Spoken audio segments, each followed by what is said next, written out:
예레미야 7장부터 예레미야 10장까지 전체 내용은 이스라엘 백성들이 총체적으로 신앙에 오염이 다 되어 있던 그런 내용을 말씀을 하고 있고, 우리가 10장 지난 시간 내용들을 살펴보면서 바로 우상의 그 허구성, 그리고 참신이 누군가, 이런 내용을 우상과 우리 하나님의 그런 대조를 통해서 지금 이스라엘 백성들의 그 허무한 우상, 무능한 우상을 이렇게 계속해서 찾아다니는 그들의 허구성을 이렇게 지적하고 심판을 이렇게 말씀하시는 내용이 지난 시간을 우리가 내용을 통해서 살펴봤습니다. 그 중에 이런 말씀을 하고 계시죠. 10장 12절부터 16절까지 이 내용을 통해서 보면은 다시 한번 이제 1절에서 11절까지 우상과 하나님에 대해서 비교한 후에 다시 한번 강조하고 있는 그런 내용들을 살펴볼 수 있어요. 먼저 12절 보시죠. 여호와께서 큰 권능으로 땅을 지으셨다. 지혜로 세계를 세우셨다. 그리고 명철로 하늘들을 펴셨다. 이 세 가지 이 내용, 땅도 세계도 하늘들도 창조하시는 분이 누구냐? 바로 여호와 하나님이시다. 여호와 하나님은 창조주 하나님이시다. 뿐만 아니라 13절 보시죠. 그의 목소리를 발했을 때 많은 물이 생기고 구름이 땅끝에서부터 구름이 오르게 하시고 비를 위해서 번개를 내게 하시고 바람을 대시는 분, 이분이 바로 하나님이시다. 창조하실 뿐만 아니라 창조된 모든 피조물을 우리 하나님께서 통치하신다는 것이죠. 섭리하신다는 것이죠. 모든 주권이 바로 우리 하나님께 있다. 지금 이렇게 말씀을 하고 있어요. 그럼에도 불구하고 사람은 14절 내용을 보니까 우준하고 무식해요.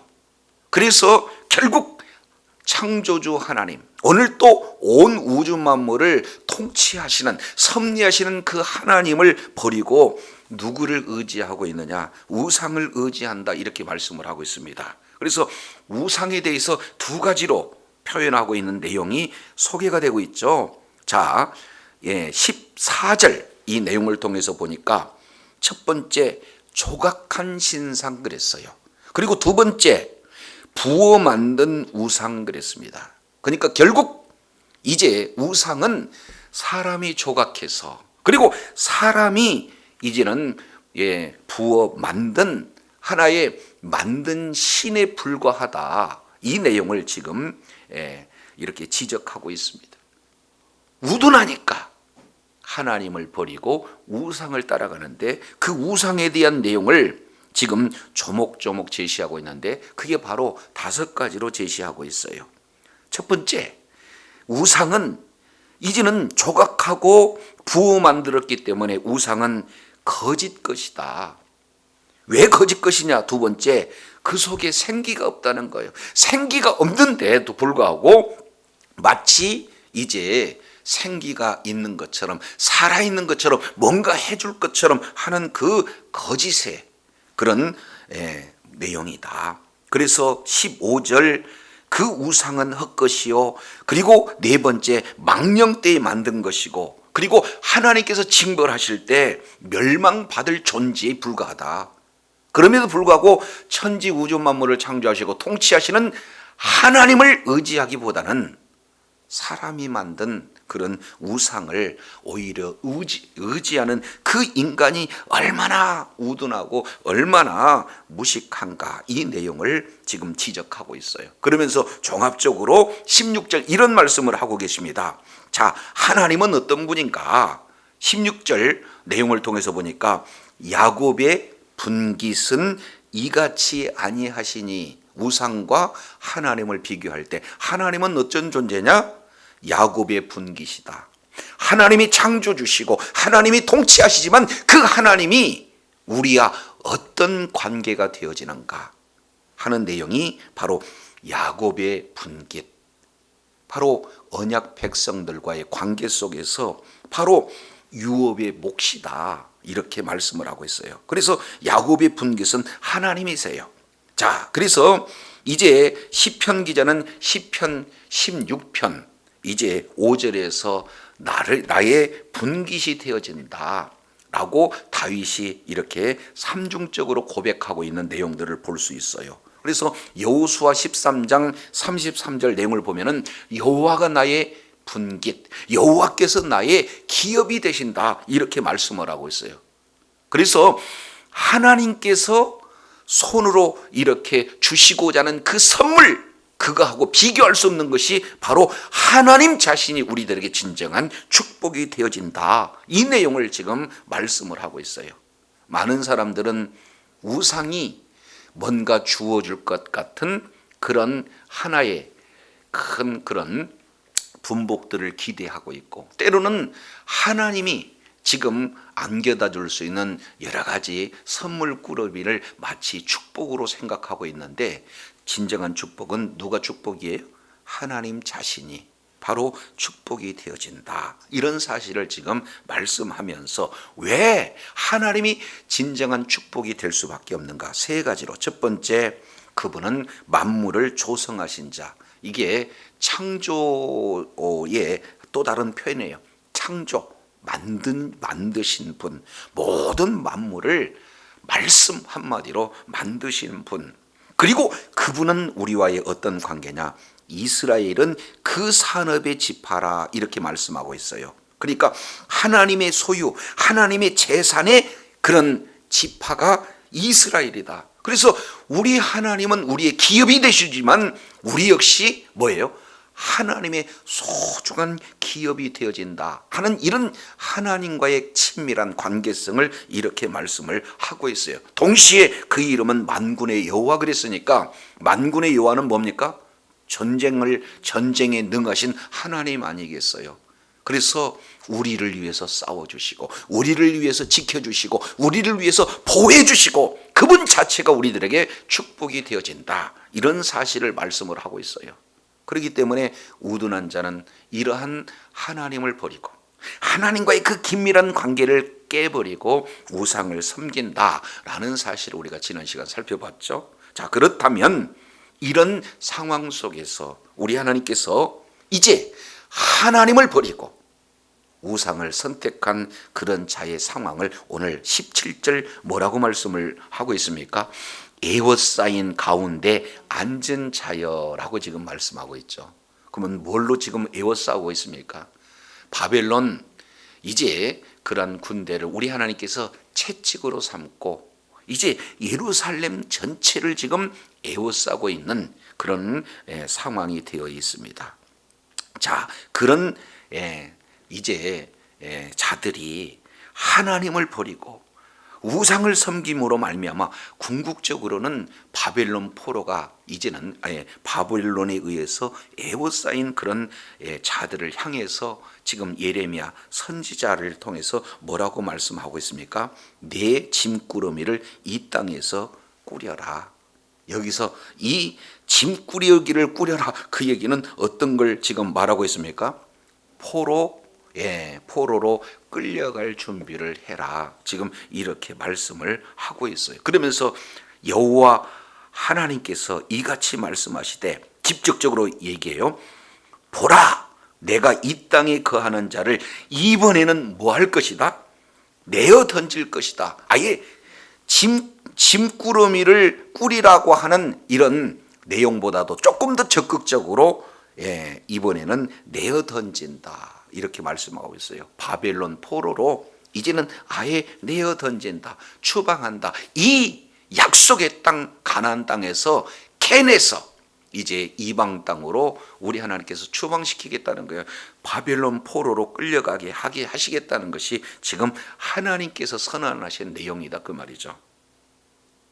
이번에는 내어 던질 것이다. 그러면 내어 던질 때 내어 던짐을 받은 선민들은 어떤 내용인가요? 18절 그 뒤에 두 가지 모습으로 표현하고 있어요. 그들을 뭐하게 하며 그랬습니까? 괴롭게 한다는 거예요.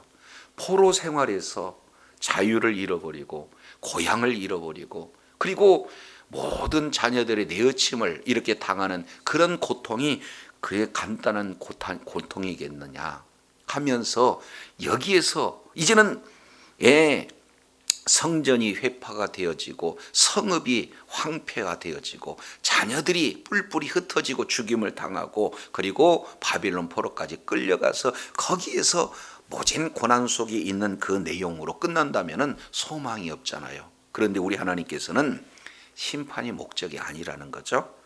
이제 고난이 목적이 아니라는 거예요. 그러면 고난 이후에 우리 주님께서 요구하시는 내용이 무엇입니까? 뒤에 괴롭게 하여 뭐하게 하리라? 깨닫게 하리라. 이것이 우리에게 하나의 소망이 되어진다는 거예요. 우리 하나님은 이제 심판으로 끝내는 것이 아니라 심판 이후에 회복을 우리 주님께서 말씀하고 있어요. 그래서 지금 이 땅에서는 깨닫지를 못한다는 거예요. 지금까지 하나님의 그런 선지자를 통해서 특히 예레미야를 통해서 계속해서 하나님의 말씀을 대언했습니다. 멸망한다, 돌아오라, 이렇게 계속해서 말로 진행할 때는 깨닫지 못했는데 그들이 이제는 어떻게 됩니까? 바벨론 채찍을 이렇게 들어서 우리 하나님께서 직접 이렇게 채찍을 가함으로 말미암아 이들이 바벨론 포로로 끌려갔을 때는 뭐 하게 된다는 거예요? 깨닫게 하리라. 내가 깨닫게 하리라. 이것이 하나님의 마음이에요. 자, 징계를 줄 때는 하나님의 마음도 아프죠. 괴롭습니다. 그러나 여전히 말을 듣지 않아요. 깨닫지 못해요. 그래서 창조주 하나님, 오늘 또 이 우주 만물을 통치하고 계시는 그 하나님을 멀리하고 사람이 만든 우상, 거기에는 생기도 없잖아요. 헛것이잖아요. 들을 수도 없잖아요. 오히려 사람에 의해서 움직일 수밖에 없는 그런 어떤 존재임에도 불구하고 우둔해서 우상을 따라가는 그런 자들이 얼마나 잘못됐는가, 우준한가, 이런 내용을 어디 가서 깨달을 수 있다는 거예요? 바벨론 포로로 채찍에 징계를 당하고 난 이후에 깨닫게 하고자 하는 것이 우리 하나님이 지금 선포하고 계시는 내용이에요. 깨닫게 하리라. 이제 바벨론 포로로 끌려가서 우리가 헛것 우상을 이제 숭배를 해서 하나님의 분노를 격발시켰구나라는 사실을 깨닫고 정말로 우리가 하나님의 그 사랑을 외면하고 하나님을 배반했구나, 말씀을 떠났구나. 그리고 이제 우상보다도 하나님을 더 가까이 해야 됐음에도 불구하고 도리어 하나님을 버리고 우상을 가까이 했구나. 비로소 바벨론 포로로 끌려간 그곳에서 깨닫게 된다는 겁니다. 그래서 우리 하나님께서는 지금 당장은 아파요. 괴로움이 있어요. 고난이 있습니다. 그럼에도 불구하고 종국적으로는 깨닫게 하고자 하는 것이 하나님의 뜻이에요. 자, 이것이 이제는 10장 우상과 하나님과를 직접 비교하면서 이제 우상을 숭배하고 하나님을 버렸던 그런 자의 최종적인 내용은 뭡니까? 바벨론 포로 심판에 대한 내용을 선언하고 있어요. 자, 이 선언 앞에 이제 10장 19절 이 내용을 통해서 보면은 오늘 예레미야 선지자는 이렇게 얘기해요. 슬프다 내 상처여. 이제 내가 중상을 당하였도다. 그러나 내가 말하노라 이는 참으로 고난이라 내가 참아야 하리로다. 지금 이렇게 표현을 하고 있어요. 이미 하나님의 말씀을 대언해서 바벨론 포로로 끌려갈 것을 선언하는데 바벨론 포로로 끌려갈 때 그 참상 내용을 살펴보면 어떤 내용입니까? 예루살렘 성이 무너져요. 성전의 기구들이 다 이제 노략을 당합니다. 성벽이 무너져요. 모든 성읍에 사람 사는 사람들이 살 수 있는 환경이 되지 않습니다. 황폐화되어져요. 자녀들은 죽임을 당하고 굶주림 속에서 아우성을 칩니다. 이것을 지금 뭘로 보고 있는 거예요? 지금 현재 시간으로 예레미야가 보고 있어요. 그래서 슬프다 하면서 내 상처여 지금 이렇게 말씀을 하고 있어요. 왜 지금 현재 내 모습이 상처를 당했는데 어떤 상처를 당했느냐? 중상을 입었다. 아주 심각한 중상을 지금 말씀하고 있어요. 큰 상처가 났다는 것을 말씀하고 있어요. 그런데 이런 상황 속에서도 내가 말하는데 그 내용은 뭡니까? 참으로 나의 고난이다. 여기서 선지자의 고뇌를 살펴볼 수가 있죠. 이제 하나님의 말씀을 대언했지만 그러한 심판받는 이스라엘의 모습, 선민들의 그 모습이 내 문제가 아니라 뭐예요? 그들만의 문제가 아니라 그들의 아픔이 곧 누구의 아픔이다? 나의 아픔이다. 그래서 여기에서 삼중으로 내 상처, 내가 중상을 입고 그것은 나의 고난이다 라고 이렇게 말하고 있어요. 그러면서 이제 고백하는 한 단어가 내가 참아야 하리로다 이렇게 말씀을 하고 있어요. 자, 이 고난을 당하고 있어요. 큰 중상을 입었어요. 큰 상처로 고통이 지금 임하고 있어요. 그럼에도 불구하고 지금 고백되어지는 내용은 뭡니까? 내가 뭐 해야 된다는 거예요? 참아야 하리로다 이렇게 말씀을 하고 있습니다. 여기에는 조금 더 이제 의미가 두 가지 내용에서 의미를 찾아볼 수가 있어요. 참아야 한다. 그 얘기는 이미 하나님께서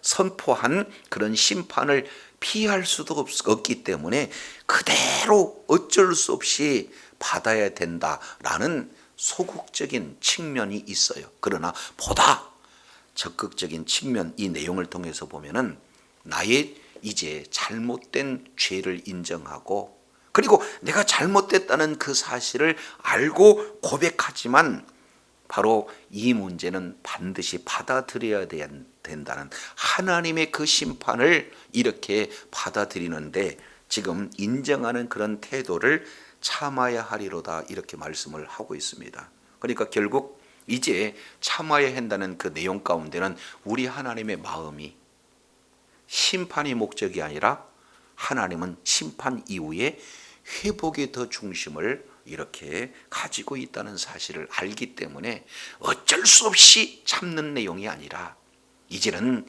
그러한 내용을 그대로 죄를 인정하고 그리고 그것을 적극적으로 이렇게 받아들여서 하나님이 원하시는 것은 내가 우상을 이제 버리고 전적으로 하나님을 신뢰하는 데까지 바로 이 고난의 기간을 받아들여야겠다는 적극적인 이런 자세를 이렇게 표현을 하고 있는 것을 볼 수 있습니다. 모두는요 죄를 지을 수 있어요. 그러나 이제는 그 죄 지은 이후에 그 죄에 대한 태도를 어떻게 갖느냐 참 중요하죠. 그런데 오늘 예레미야 선지자는 이것은 내가 지금까지 그토록 하나님의 말씀을 대언하였지 않느냐, 그런데도 왜 이렇게 듣지 않아서 이런 심판의 결과를 보느냐라고 이제 그들을 질책하고 책망하는 그런 어떤 내용이 아니라 이제 하나님 이제 입장에서 대언을 다 했지만 궁극적으로 그 민족은 나의 민족이고 내와 함께한 공동체이기 때문에 이것은 그들의 문제가 아니라 내 문제다라고 하면서 적극적으로 내 상처, 내 중상, 내 고난 이렇게 표현하면서 내가 이 부분들을 참아야 되리라는 이런 수용하는 자세, 이 내용을 통해서 예레미야 그 자세를 통해서 우리가 정말로 이 교훈 삼을 내용이 되어지는 거죠. 자, 그런데요 결과가 어떻게 될까요? 20절 보실까요? 내 장막은 무너졌다. 삶의 터전 무너진 거죠.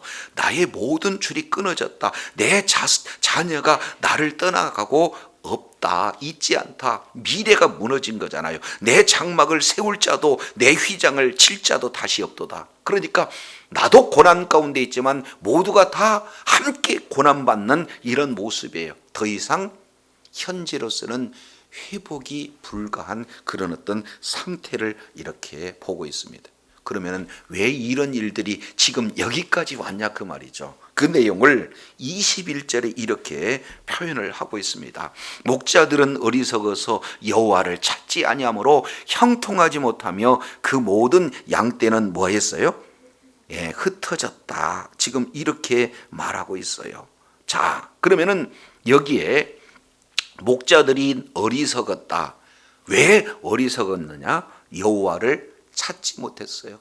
찾아야 할 때 여호와를 찾지 못한 이 자가 목자들이란 거예요. 여기서 목자들이라고 하는 내용은 뭡니까? 지도자 계층 아니겠습니까? 그러니까 정작 잘못을 깨닫고 이제 부르짖고 하나님을 찾아야 할 그때에도 이제 지도자인 그들은 어떤 내용이냐? 하나님을 찾지 못하는 거예요. 그래서 시편 이제 2편 내용을 보면은 여호와를 찾는 것이 복이잖아요. 그런데 여호와를 찾지 못하고 지금 나타나는 두 가지가 어떻게 되는 거예요? 찾지 못했기 때문에 첫 번째, 형통하지 못하다. 그 형통하지 못하다 풋노트 찾아봐니까 지혜롭게 행하지 못하다.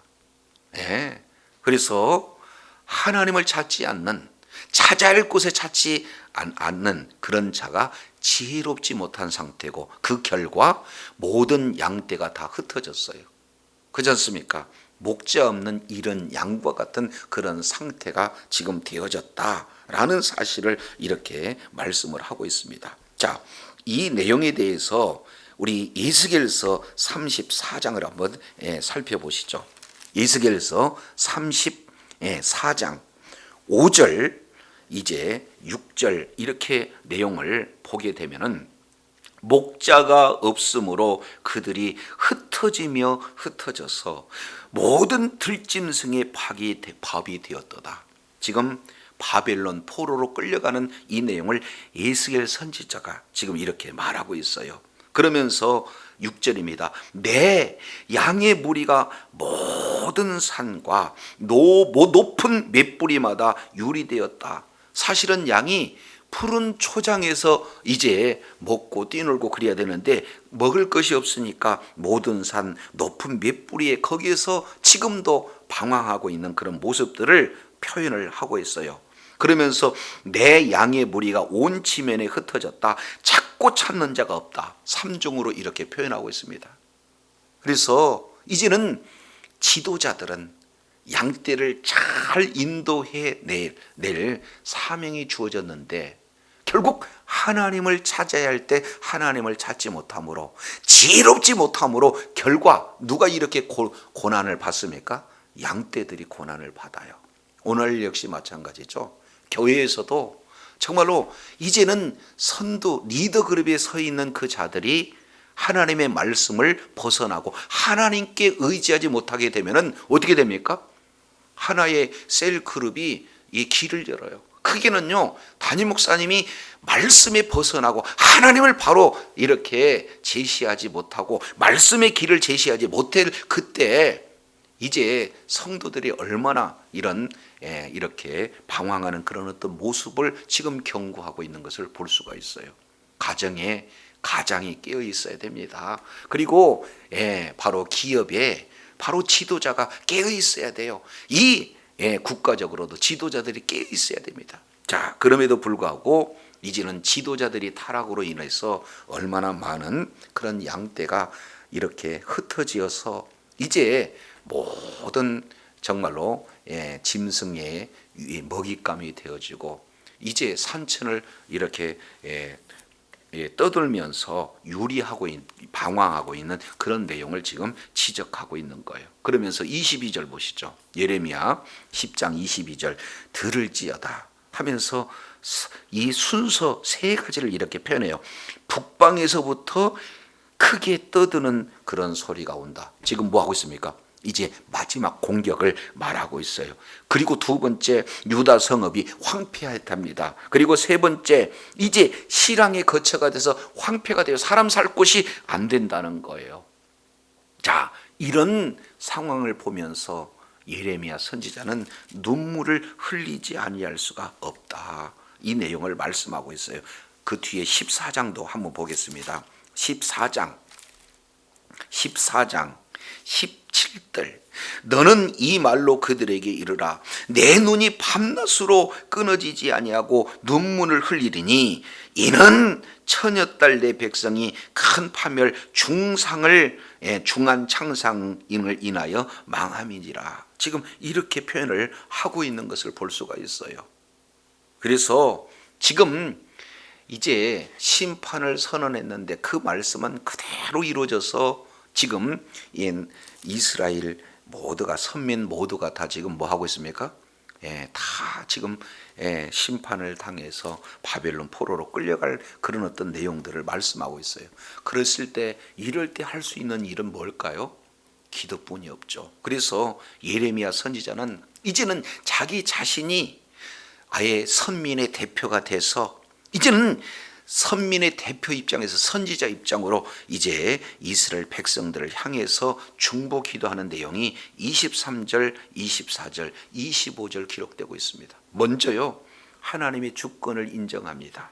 그리고 우리 하나님 앞에 지금 징계를 해달라고 지금 선언하고 있고, 그런 가운데 우리 하나님 앞에 간구하고 있는 내용이 소개되고 있어요. 자, 23절 보시죠. 여호와여, 내가 알거니와 사람의 길이 자신에게 있지 아니하니 걸음을 지도함이 걷는 자에게 있지 아니하니이다. 여호와여, 나를 징계하옵시되 너그러이 하시고 뭐하소서? 진노하지 마소서. 자, 여기서 보니까 하나님의 주권을 지금 선언하고 있는 내용이에요. 보시죠. 인생의 길이 내 인생이 내 인생이라고 주장하지만 내 인생이 내 마음대로 됩니까? 하나도 되지 않아요. 왜 그래요? 인생의 주인이 따로 있다는 거예요. 그래서 인생의 길이 자기에게 있지 않다는 것 하나님 아시기를 원합니다. 걸음걸이를 지도함이 걷는 자에게 있지 않은 것 아니겠습니까? 지금 이렇게 얘기하고 있어요. 왜 이런 말씀을 하고 있습니까?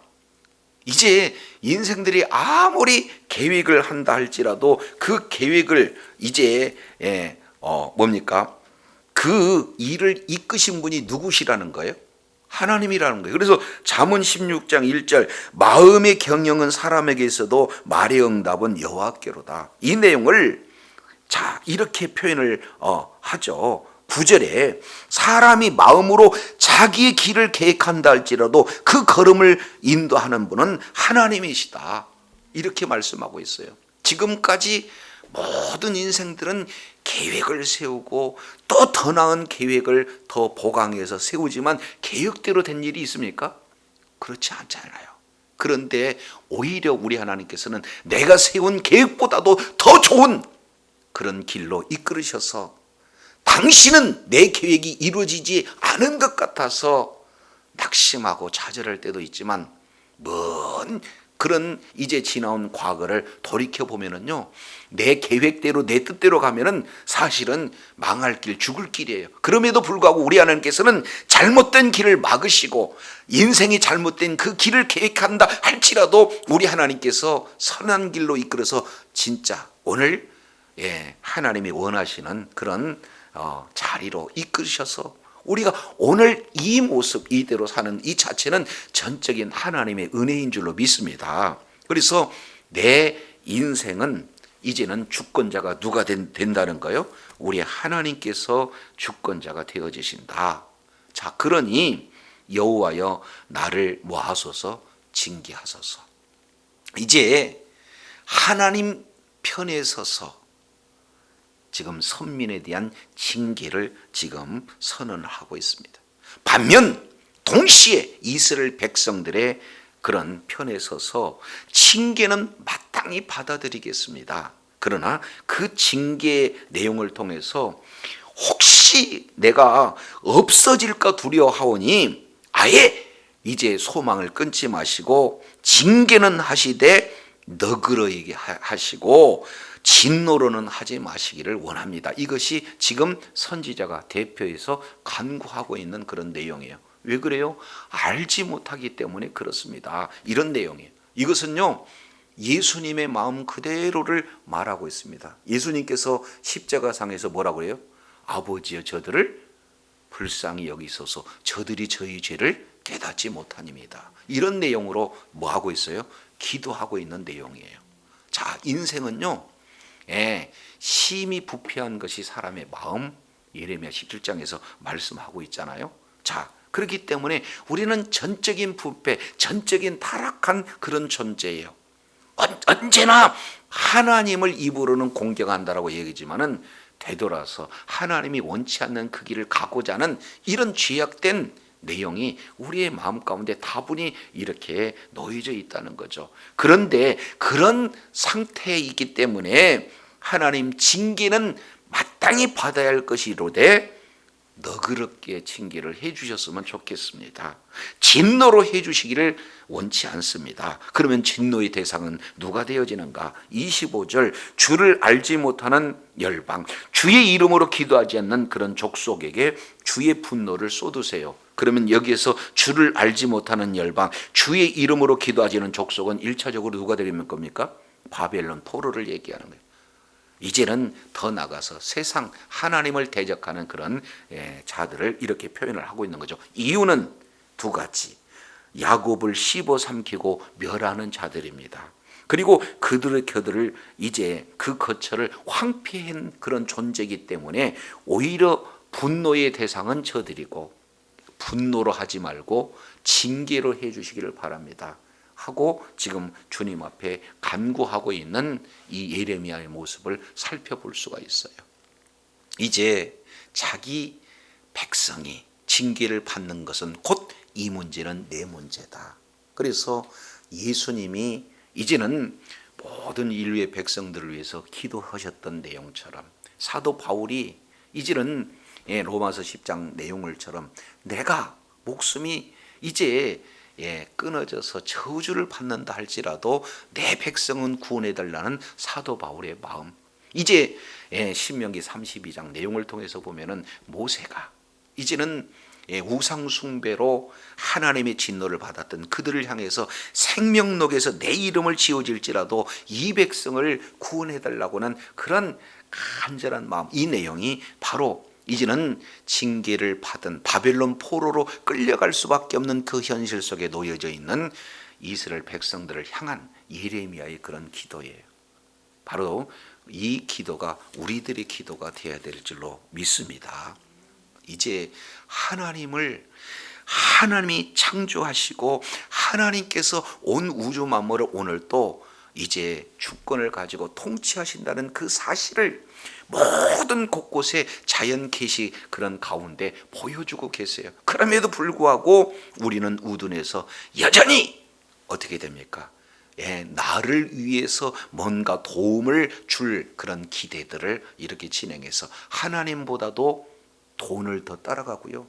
하나님보다도요, 이제 내 가지고 있는 명예, 그런 힘, 이런 내용을 더 의지하고 있는 것이 오늘날 우상 숭배 아니겠습니까? 그래서 비단 이스라엘 백성들에게 이런 내용을 선언한 것이 아니라 오늘 저와 여러분에게 말씀하고 있는 내용이에요.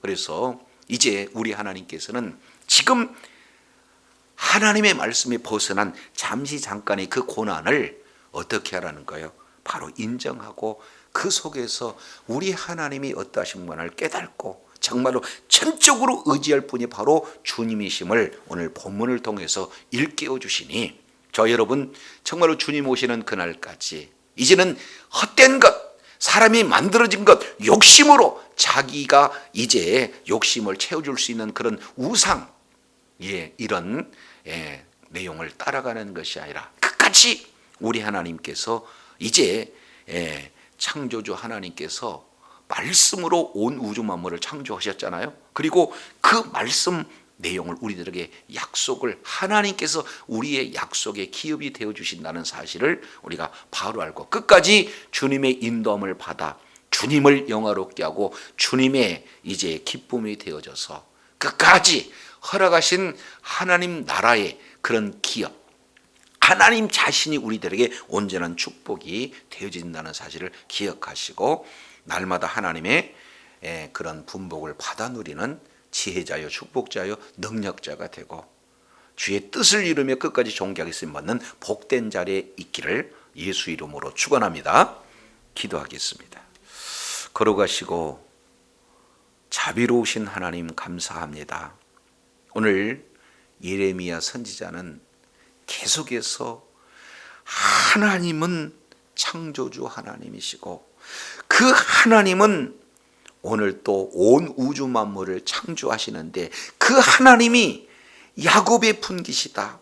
바로 우리의 기업이 하나님이시다 하는 그런 그 놀라우신 하나님이 우리와의 친밀한 관계임에도 불구하고 애써 이제 헛된 사람의 손으로 만든 우상들을 더 가까이 해서 하나님의 마음을 정말로 격동케 함으로 진노케 함으로 이제는 바벨론이라는 그 매를 채찍을 사용해서 우리 하나님께서 잠시 잠깐 징계하고 그 후에는 정말로 우상 숭배가 얼마나 헛되고 하나님을 배반한 것이 얼마나 무서운 결과를 초래한다는 것을 잘 깨달아서 궁극적으로 우상이 아닌 하나님을 의지하기 위한 회복에 우리 하나님의 마음이 있다는 사실을 오늘 또 말씀을 통해서 일깨워 주셨사온즉 늘 삶의 현장 속에서 이제는 정말로 주님을 사랑하고 주님께 아주 견고하게 붙어 있어서 주의 말씀이 기초가 되어지고 그 말씀의 길을 걸음으로 하나님의 도우심을 날마다 경험하는 지혜자여 축복자들 다 되게 하여 주옵소서. 말씀을 떠난 이스라엘 백성들을 향해서 예수님의 마음을 가지고 이제 모세처럼 그리고 사도 바울처럼 이제 중보하는 이러한 안타까운 그런 긍휼의 마음을 오늘 예레미야 중보 기도를 통해서 일깨워 주셨사온즉 아직도 주님 품에 있지 않고 방황하며 이제 하나님의 마음을 아주 아프게 하는 많은 영혼들을 향해서 그 영혼 하나하나를 주님의 품으로 이끌기 위해서 이제 예레미야 같은 심정으로 기도하며 하나님 앞에 끝까지 존귀하게 쓰면 복된 자리에 있어 우리 하나님의 일하심을 날마다 경험하며 허락하신 분복을 다 받아 누리는 지혜자의 축복자들 다 되게 하여 주옵소서. 우리 구주 예수님 이름으로 기도드립니다. 아멘.